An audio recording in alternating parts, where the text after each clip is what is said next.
Hi hello नमस्कार मंडळी. श्री स्वामी समर्थ. आणि आज आहे स्वामींचा प्रकट दिन 20 मार्चला. तर सगळ्यांना स्वामीमय शुभेच्छा. आणि स्वामींसाठी म्हटलं चला आमरस आणि पुरी बनवूयात. तर ते सुद्धा तुम्हाला दाखवलं. आता आमरस मी विकतच आणलेला.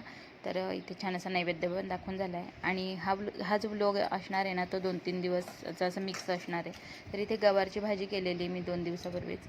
तर ती म्हटलं दाखवेल पण राहून गेली काही गडबडीमुळे.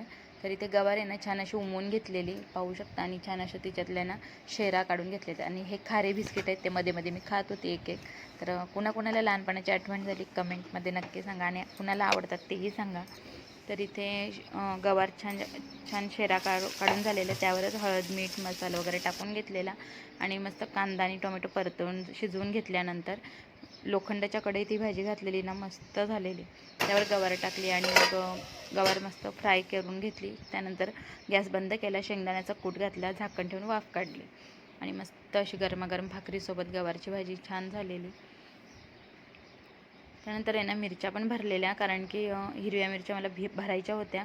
पावसाळ्यात आपले उपवास वगैरे असतात ना, तेव्हा तोंडी लावायला खूप छान लागतात. आणि गरम गरम भाकरीसोबत ही मिरची वाळवलेली जी असते ना, ती फ्राय करून नुसती खाल्ली तरी खूप छान होते. तर काही नाही, हळद आणि मीठ आणि गरम मसाला जो होता ना, तोच त्यात घेतलेला मिक्स करून. आणि छान अशा एक एकच कट मारून त्यात भरून घेतला. छान लावून घेतलं आहे बघा. आता सुकवल्यानंतर बघायला तर ही होती व्हिडिओ पाहिल्याबद्दल सगळ्यांचे धन्यवाद.